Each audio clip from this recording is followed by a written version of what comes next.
नदी किनारे एक गांव था, छोटा सा गांव जहां सुबह की शुरुआत पक्षियों की आवाज से होती थी और शामें नदी की लहरों की सरसराहट में खो जाती थीं।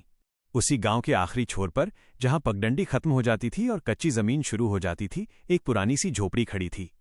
मिट्टी की दीवारें, टेढ़ा छप्पर और दरवाजा जो हर हवा के झोंके पर चरमराता था। उसी झोपड़ी में रहता था एक बूढ़ा दादा और उसके 4 बेटे। चारों बेटे जवान थे, मेहनती थे, मगर किस्मत जैसे उनसे रूठी हुई थी। कभी खेतों में दिहाड़ी मिल जाती, कभी नदी से 2-4 मछलियां पकड़ लेते, कभी जंगल से लकड़ी काट लाते। लेकिन इतना सब करने के बाद भी घर में अक्सर पूरा खाना नहीं बनता था। कई रातें ऐसी होती जब चारों भाई बारी बारी से कहते, आज मेरा मन नहीं है खाने का, तुम खा लो। मगर दादा उनकी आंखों की भूख पढ़ लेते थे। वे बस चुपचाप आसमान की तरफ देखते और धीरे से कहते, समय हमेशा एक जैसा नहीं रहता। गांव में एक अजीब सी चर्चा सालों से चलती आ रही थी। लोग कहते थे कि नदी के उस पार कुछ छुपा हुआ है। रात के सन्नाटे में कभी कभी वहां हल्की रोशनी दिखाई देती थी। कुछ लोग उसे भ्रम मानते, कुछ उसे रहस्य। लेकिन बूढ़ा दादा जब भी कोई उस पार जाने की बात करता तो सख्ती से मना कर देते। जिसे वक्त नहीं बुलाता उसे जाना नहीं चाहिए, वे कहा करते थे। एक रात सबसे छोटे बेटे की नींद खुली। उसने देखा कि दादा बिस्तर पर नहीं है। बाहर हल्की चांदनी थी। वो चुपचाप झोपड़ी से बाहर निकला। दूर नदी किनारे उसे दादा की परछाई दिखाई दी। दादा मिट्टी खोद रहे थे। छोटा बेटा पास जाकर झाड़ी के पीछे छुप गया।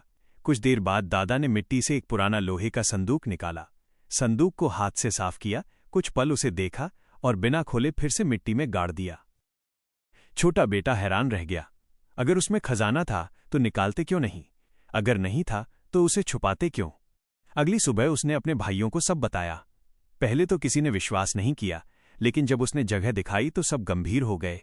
उसी रात चारों भाई जागते रहे। जैसे ही दादा बाहर निकले, वे चुपचाप झोपड़ी के अंदर उस जगह को टटोलने लगे जहां फर्श थोड़ा अलग दिख रहा था। मिट्टी हटाई गई, नीचे लकड़ी की पटिया मिली। पटिया हटाई तो एक छोटा सा तहखाना दिखाई दिया। चारों की सांसें तेज हो गईं। वे नीचे उतरे। तहखाने में कुछ पुराने औजार, टूटी टोकरी, खाली संदूक पड़े थे। दीवार पर कोयले से लिखा था, सच वहां नहीं जहां तुम ढूंढ रहे हो, सच वहीं है जहां तुम खड़े हो। चारों भाई उलझ गए। इसका क्या मतलब था? कुछ दिनों बाद नदी का पानी अचानक कम होने लगा। गांव वाले खुश थे कि अब खेती आसान होगी। लेकिन चारों भाइयों के मन में कुछ और चल रहा था। उन्होंने तय किया कि आज नदी पार करेंगे। रात को वे छोटी नाव लेकर निकले।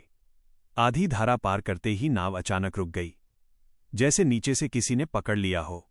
बड़े भाई ने झुककर देखा। नदी के नीचे मोटी लोहे की जंजीर बंधी थी, जो नाव के रास्ते में आ रही थी। किसी ने जानबूझकर रास्ता रोका था। वे डर गए और वापस लौट आए। घर पहुंचे तो दादा दरवाजे पर खड़े थे। उनकी आंखों में अजीब सी चमक थी।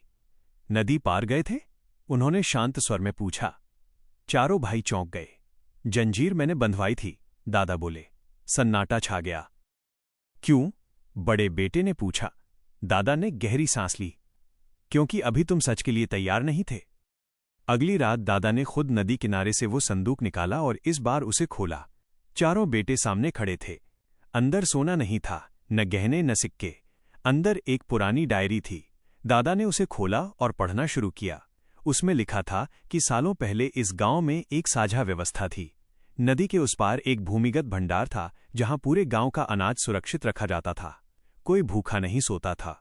लेकिन समय के साथ लोग बट गए, भरोसा टूट गया और भंडार बंद हो गया। रास्ता नदी के नीचे से जाता था, जिसे जंजीरों से बंद कर दिया गया था। चारों भाइयों को अब समझ आने लगा कि दादा क्या छुपा रहे थे। अगले दिन उन्होंने मिलकर जंजीर हटाई। पानी और कम हुआ तो पत्थरों के बीच एक संकरी सुरंग दिखाई दी। मशाल जलाकर वे अंदर गए। सुरंग लंबी थी, ठंडी थी और दीवारों पर पुराने हाथों के निशान थे। अंत में एक बड़ा कमरा था। वहां कई संदूक रखे थे। चारों का दिल जोर से धड़क रहा था। उन्होंने पहला संदूक खोला। उसमें सोना नहीं था, उसमें गेहूं के बीज थे।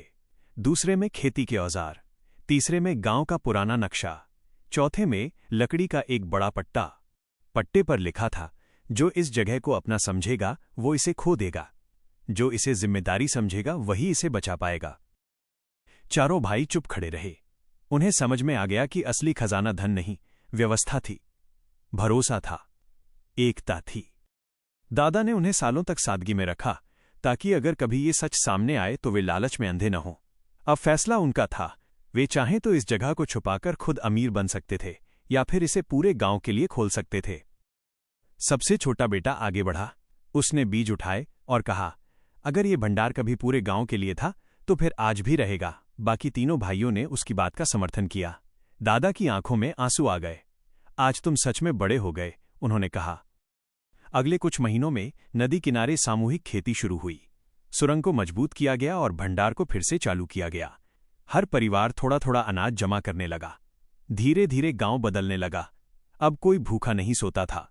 आपसी झगड़े कम हो गए। लोग फिर से एक दूसरे पर भरोसा करने लगे। गांव में एक नई शुरुआत हुई। एक शाम दादा नदी किनारे बैठे थे। सूरज ढल रहा था। चारों बेटे उनके पास बैठे थे। दादा ने धीमे स्वर में कहा, खजाना कभी मिट्टी में नहीं था। खजाना इंसान के इरादे में होता है, और जो अपने इरादे को सही दिशा दे दे उसे कोई गरीब नहीं रख सकता। हवा हल्की थी, नदी शांत थी। उसी रात दादा ने शांति से आखिरी सांस ली। आज भी उस गांव में जब रात होती है और नदी पर चांद की रोशनी पड़ती है तो लोग कहते हैं कि हवा में एक आवाज गूंजती है, डर छोड़ो, जिम्मेदारी उठाओ। यही असली दौलत है। नदी अब भी बह रही है। गांव अब भी वहीं है, लेकिन उस गांव की पहचान बदल चुकी है, क्योंकि चार भाइयों ने खजाना नहीं चुना, उन्होंने जिम्मेदारी चुनी। और शायद यही कहानी का सबसे बड़ा ट्विस्ट है। जिसे लोग खजाना समझते रहे, वो दरअसल एक परीक्षा थी।